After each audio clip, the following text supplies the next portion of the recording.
Ayan, good morning po mga kapiks. Alauna, 28 na po. Ayan. Dito po ako ngayon sa bahay mga kapiks. So, kagabi, hindi na lang po ako umalis papunta sa mga bata. Ayan po, ang lakas po ng hangin. Tsaka, may sabay po na ulan pero hindi gaano malakas po yung ulan. Yung mas malakas po is yung hangin mga kapiks. Dito lang po ako sa likod ng pintuan nakaupo. Pinamatsyagan ko po yung ano namin sa taas kung ano na po yung nangyayari sa bubong namin doon. Tapos yung ano po, mga dingding po namin yun nga ho, amakan. So medyo basa na po sa taas dahil sa ano po ng ulan. So ngayon, yung nararamdaman na lang po namin dito, nararamdaman ko po dito sa loob ng bahay. Paminsan-minsan na hangin pero malakas po siya mga kapiks. Na ano po kasi ako kasi pag ano sa taas maingay yung parang na ano po yung natatanggal po yung yero namin doon. So sabi ko sana hindi naman po masira yung ano sa taas para hindi po mabasa yung mga nakalagay po na damit doon. Nakatulog naman po ako mga kapiks. Nakaramdam po kasi ako ng antok mga 11:30, so siguro nakatulog pa ako ng isang oras. Yung pagkagising ko po, yun na, malakas na po yung ulan tsaka yung hangin.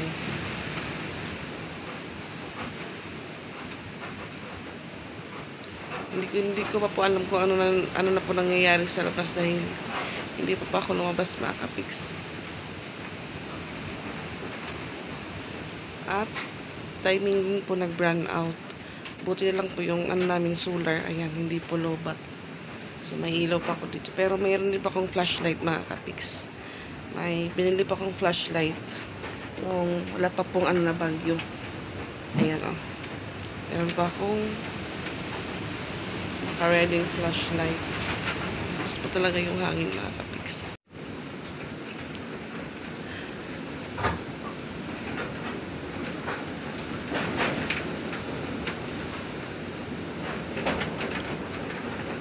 Siguro mas malakas po talaga sa labas pag buksan ko yung pintuan. Kasi dito pa lang po sa loob, sayaw ng sayaw po yung mga kortina. Lalo na siguro sa labas.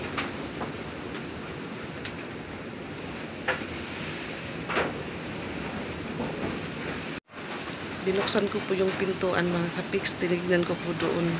Sobrang lakas ng hangin. So si Tito parang ano po siya na may nagpa-flashlight. Kasi po yung papa ni AJ nandito ngayon sa bahay nila na Inday. Kasi sila na Inday po is nasa hotel. Nasa Madison Hotel. Nag-check-in po sila doon ni Francia. Kasama po yung mga sister-in-law ni Nanay Inday. So sabi ni Tito, di lang daw ako, sabi niya. Dito lang daw ako, sabi ko oo. Ang lakas po ng hangin sa labas mga kapiks. Yung ano po talaga guys, yung bubong namin sa taas.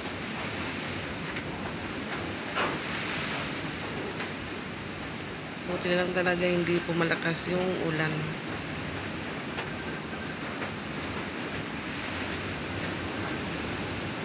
Sa Abuyog Leyte mga kapiks, siguro mga yung ano lang po, nagano naman po naglindol doon.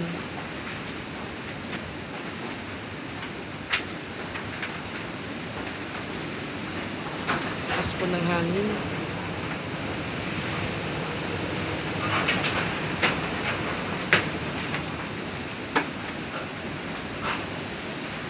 First time ko pong mag-isa po dito sa bahay kasi before pag may bagyo, nag-evacuate po kami. Kasama ko yung dalawang bata tapos yung dito lang po sa bahay si Pix. Pero ngayon po ako po yung nandito. So ila Kuya Japon nasa kwarto lang siguro nila ngayon. Tapos yung motor po mga kapiks doon ko nilagay sa baba ng ano nila Rosan. Kasi pag pinark ko po doon sa labas ng kalsada baka lang po matumba, mapalid sa ano, sa hangin.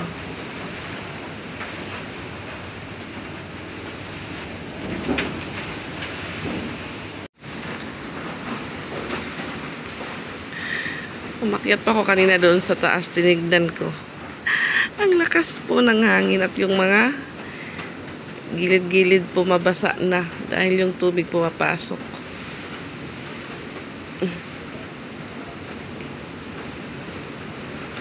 Buti na lang po mga kapiks may signal. Yung problema is waka-waka na din po yung signal. Wala na pong kuryente, baka mawala na din po yung signal. Ayun.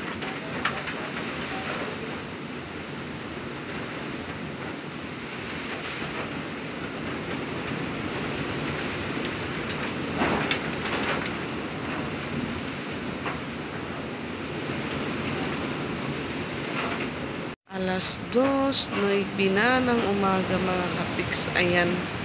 Malakas pa rin po yung hangin.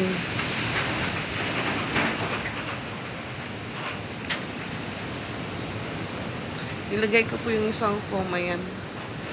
Nilagay ko po yung isang foam dito sa sahig para pwede pa akong humiga.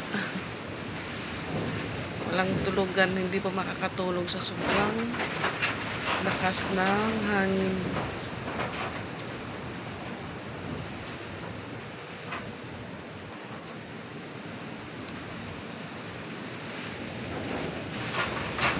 May maingay na yero sa tapat ng tindahan.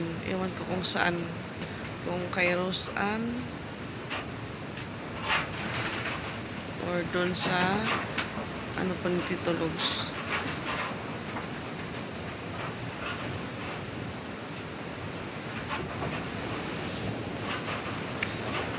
So yung mga bata po mga kapiks, yung mga go bag po nila is may laman po yun na dilata. Nilagyan ko din po yun ng kanton.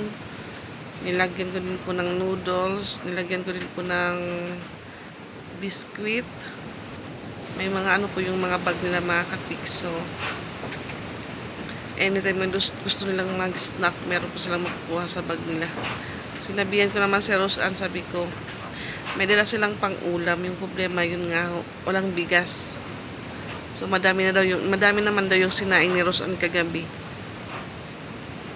Tapos yung mga bata doon, na ano po sila sa ano, nalibang po sila sa computer. Naglaro po sila ng ano, Roblox. Parang may ano po, nag-ano ng flashlight.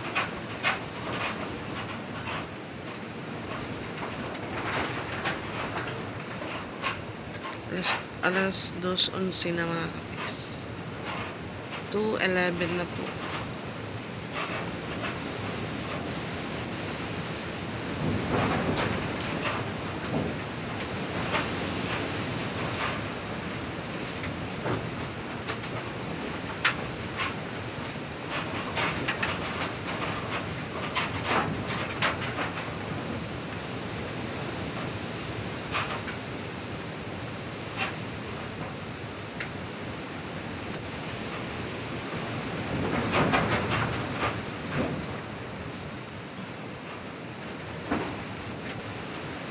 Maingay po sa taas dahil yung sa baba din may part din po ng dingding namin na planchaw.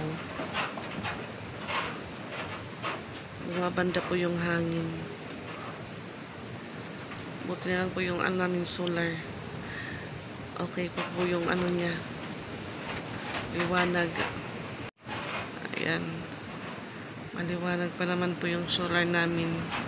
Yung isa na sa ano naman po, kusina.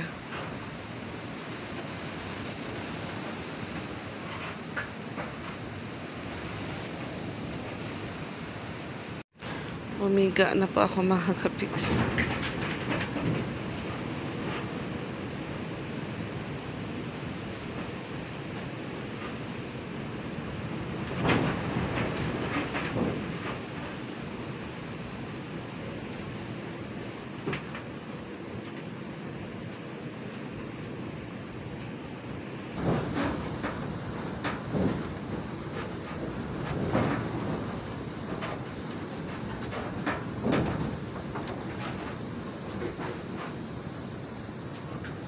Yung planchawo po yung maingay.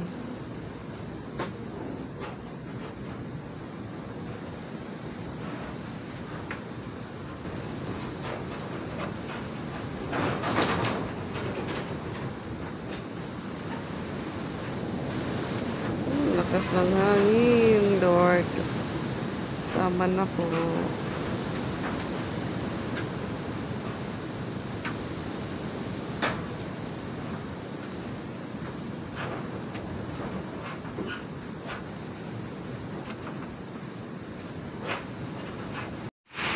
Umulan na naman mga kapiks. Alas 2:18.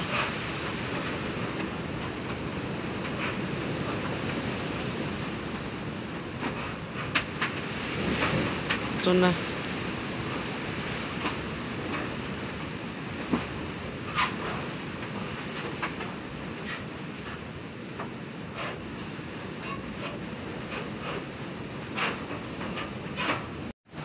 To 45 na po mga kapiks. At ayan, papalakas po yung hangin.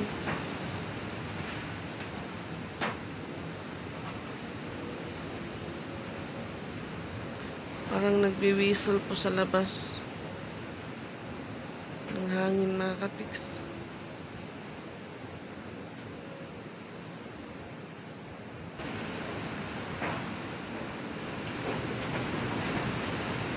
No.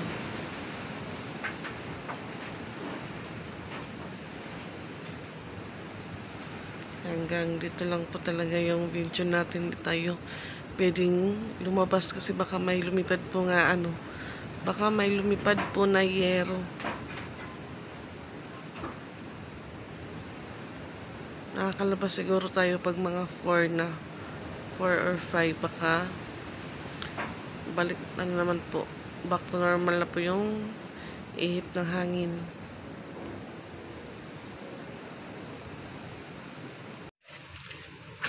Yan mga kapiks, umaga na. At ayan, maraming mga punong natumba.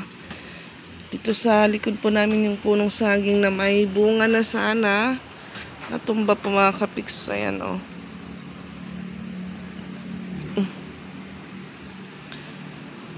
Puno ng papaya ni Tito. Natumba din po. Ayan sa likod. Medyo may kalakasan pa po yung hangin.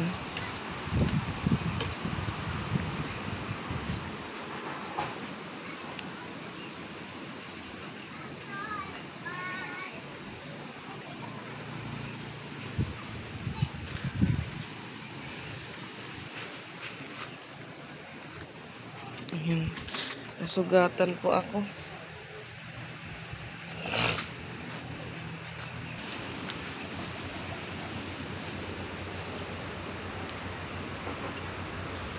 Yung puno po ng Gemelina natumba. Doon malapit sa lutuan ng bibingka ni Tito Lugs. Doon po si Tito, pinuputol niya.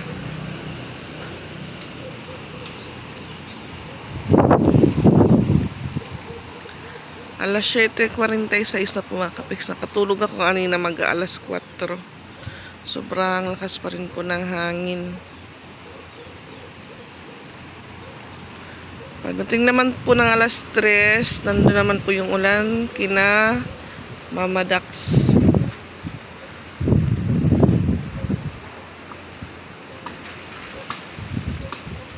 Ang hapdi ng sugat ko. Ayan, okay naman po yung dingding po natin sa taas.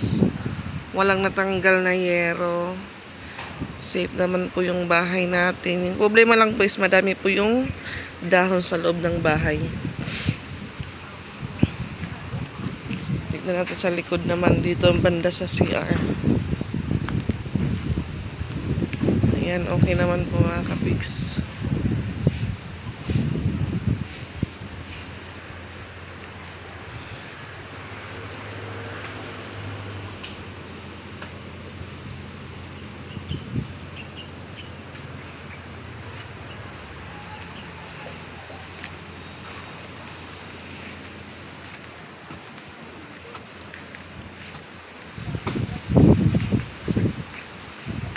Lapitan po natin si Tito.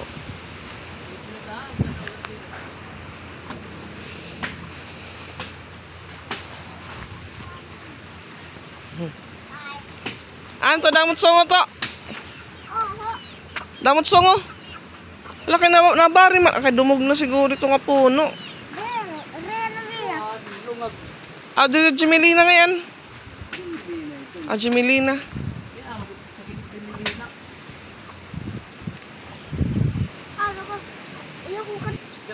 Oh, nagmiminatal ako kutubag alas 4. Makusog na ito ng hangin. Nalakunin ko ka ng hangin.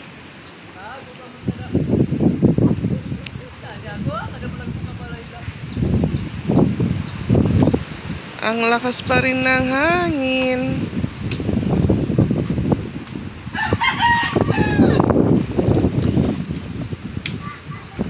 Yung bahay po ni Ate Walin sa taas.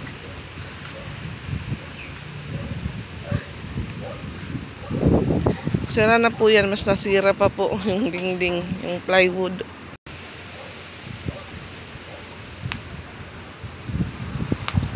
Ang hapdi ng sugat ko.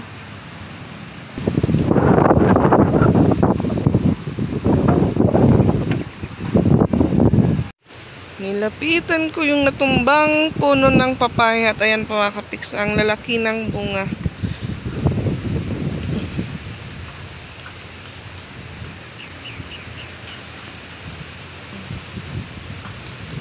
Doon din po sa unahan.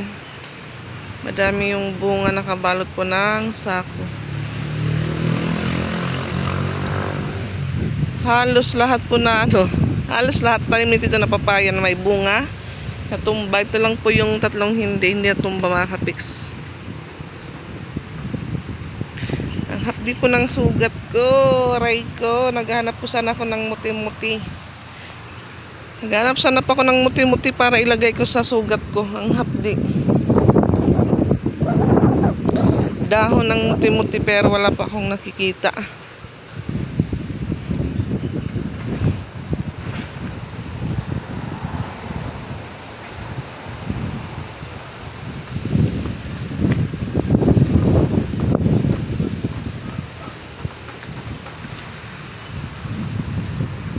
Punta po tayo sa kalsada naman mga kapiks.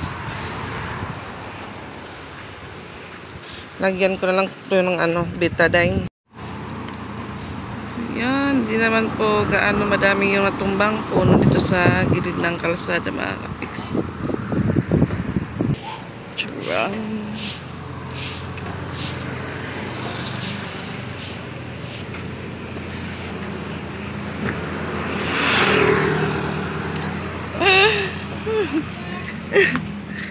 Tad, tutugin gas ka na to.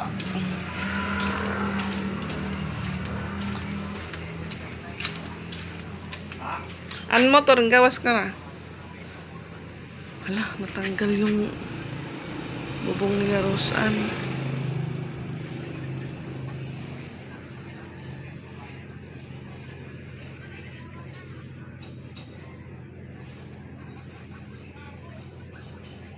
Hindi pa po bumalik yung supply ng kuryente simula kaninang madaling araw.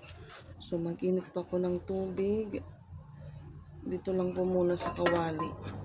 Sa gas lang muna ako mag-iinit ng tubig para ako ay makapagkape mga kapiks.